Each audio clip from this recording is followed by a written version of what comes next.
Tell him to watch tennis. Not calling him. Tell him watch tennis or tell mom to watch tennis. And I'm going to very quickly introduce our players tonight so we can get started. The deuce court on this side is Atif Moon. Atif is a recent UCLA graduate.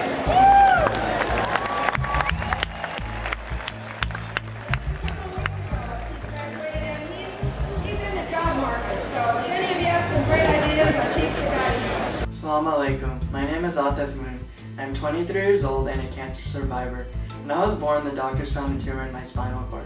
Fortunately, they were able to get rid of it, and as a result, I became paralyzed from the waist down, and I've been using a wheelchair ever since.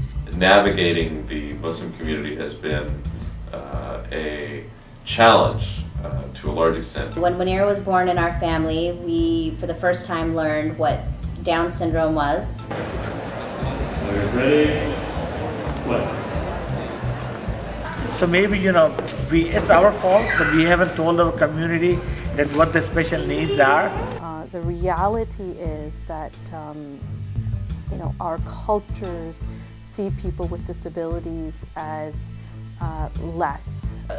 They really are the closest to Allah, and I think if we view it from that perspective, it just changes everything. My friends see that it's not accessible.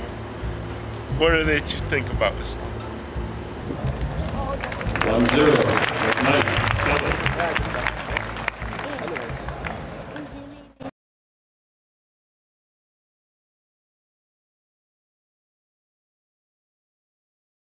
My experience overall, I guess, has been positive for the most part when people have an opportunity to know who I am, what I do out there in the world, how I engage as an individual with the world around me. However, strictly based on my disability within the Muslim community and in the dominant culture, obviously there are negative attitudes. My life has been shaped by my disability experience in terms of,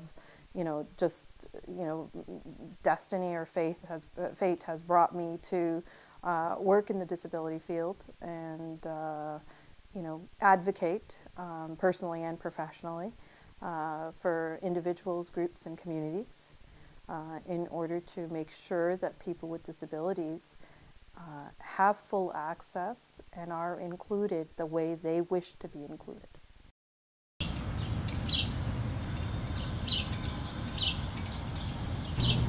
The word disability. My family doesn't call me disabled, just deaf. What's wrong with me? I'm normal, just deaf.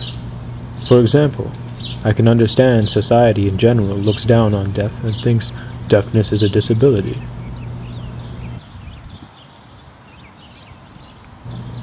That's not true. Deaf people just can't hear, but we have communication.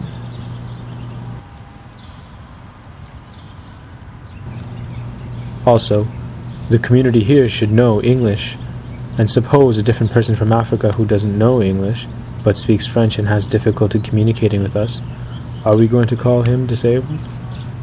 No, he already has a communication system, which is French. It's the same thing for deaf people.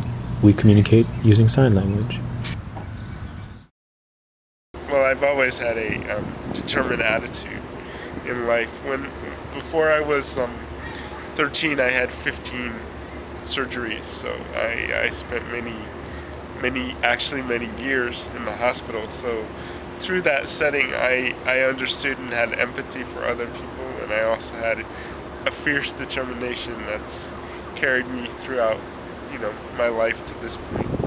But as a child, I was told that I would never make it past 6th grade in a normal school setting.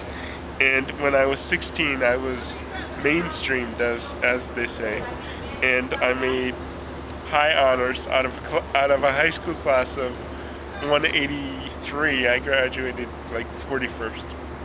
So that's pretty good for somebody they said wouldn't make it past in the 6th grade in the normal. After I growing up, I want to be a Police officer, so. Police officer? Mm-hmm. Hey, so are you going to prom? With her, yeah. With her? I thought you were taking somebody else, not her. Her and her sister. You know, I think a big part of my strength has been my family. My parents didn't have a choice but to, you know, allow me to, you know, seek out opportunities and participate because they had all four of us with disabilities and I was the eldest. I went to an Islamic high school and junior high. I was Muslim too.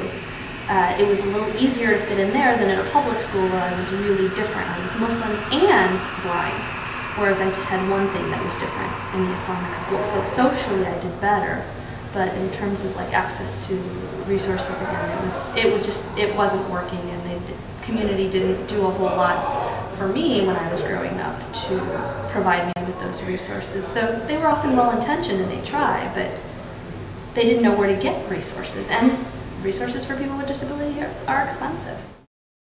I didn't have much access unless I made it happen in terms of learning and experiencing Islam. That's one of my motives for you know, initiating this dialogue amongst friends and creating CAMD.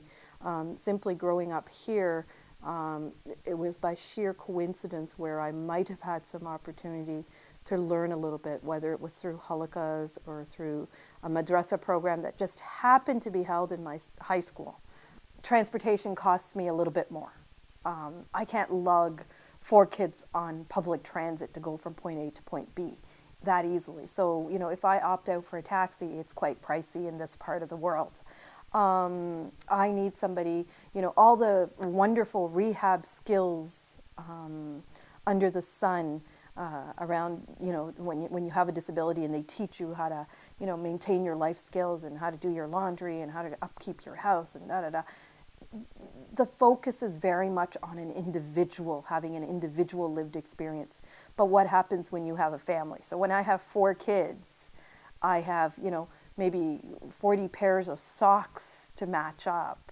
It's more efficient for me to have somebody visual do that for me. So I've been lucky, again, like I say, alhamdulillah, for the fact that I've been able to find wonderful help that I can pay to do that kind of stuff for me.